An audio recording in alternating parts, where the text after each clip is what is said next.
going to do a review on Wonder Woman 1984 because I just saw that movie. But nope, we're going to talk about Spider-Man Homecoming. And I think this is probably even more overrated than Spider-Man 2. I don't really see a lot of defense coming for this movie outside of generic Marvel fans. But I was trying to rewatch this. I was like, this movie is kind of boring. Yep. And you can compare this to Spider-Man Far From Home, which features the same characters as well. And it's not as good as that movie. I don't know why it is not. It is not as good as that movie. And no, I'm not a Tobey Maguire fan boy, of those types of people. I think Spider-Man 2 is overrated. But Spider-Man 2 is definitely much more better than this movie. And Spider-Man Far From Home was definitely much better than this movie. This movie is kind of boring. This movie is still good. But this movie is just kind of boring.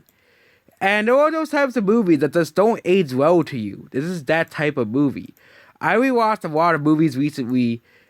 I'll probably start rewatching movies again later on after I'm done with my vacation.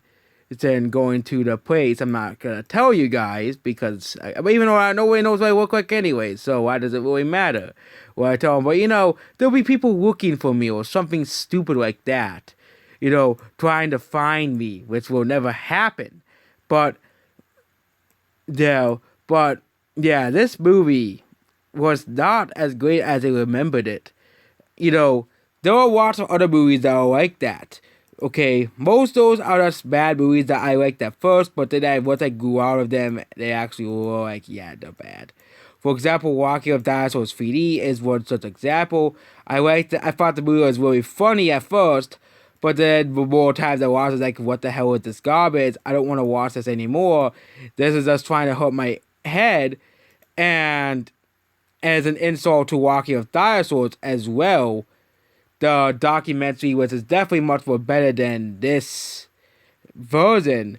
But Spider-Man No Way Home is just another movie that, in my eyes, is starting to age poorly. And I think it's the second or third watch, I like this movie less and less.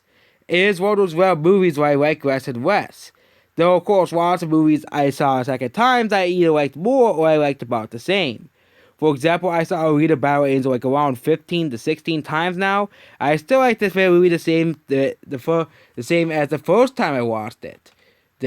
I still like the movie the same the first time I watched it, so I'm gonna like the movie the second time, the fourth, or fifth, the sixth, or eighth, ninth. Or Jurassic Park.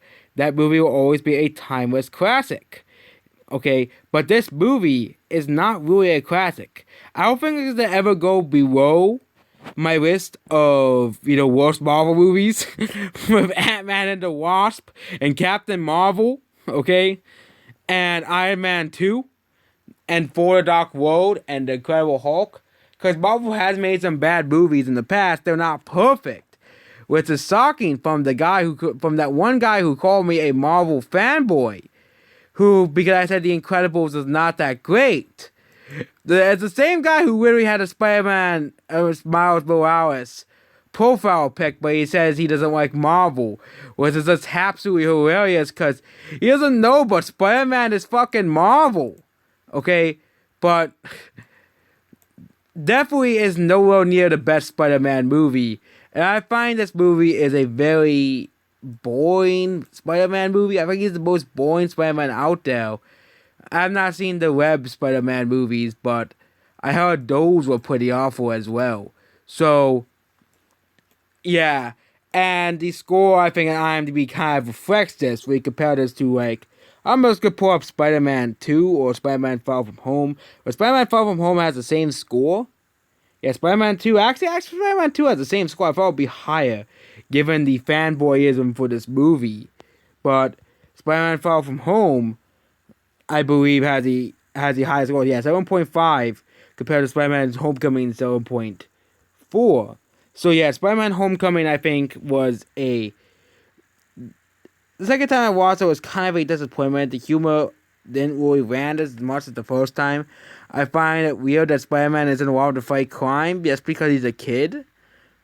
Not okay. That's because he's a teenager, or the whole thing. I knew Spider-Man always went to school, but Spider-Man isn't allowed to fight on his own. He needs Iron Man's help and stuff. Tony Stark's help to fight. He isn't allowed to fight the big bad guy. Okay.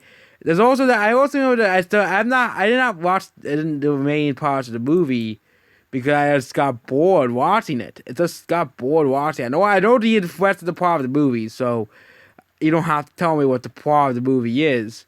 But it just should just be a lesson to Marvel that not every Marvel movie ages well.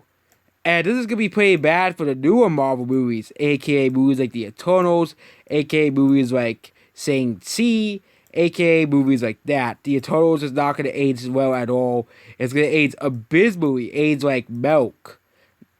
Milk. Whereas you all know milk does not age well. It gets rotten. Okay, just like the Lion King remake. Okay, and it's always starting to age poorly, despite all the Disney fanboys giving it a 10 out of 10, just because of the Disney logo on it and the nostalgia. Which again, don't know why that movie is considered a masterpiece among Disney fanboys, even though that movie is a pile of garbage. But again, it's another day in the Disney fanboy world. They'll give anything that has a Disney logo and the Disney cover a 10 out of 10.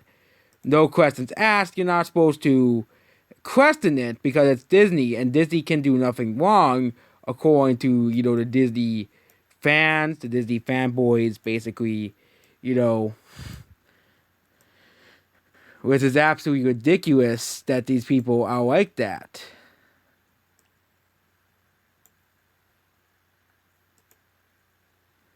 That there are people who practically worship Disney at the end of everything. Okay, but there we go. Spider-Man: Homecoming. As it's the only movie that I rewatched that I felt this way. Cause I seen Spider-Man No Way Far From Home at least 4 to 5 times. I seen this movie twice, so obviously, unlike No Far From Home, this movie didn't age as well as that movie.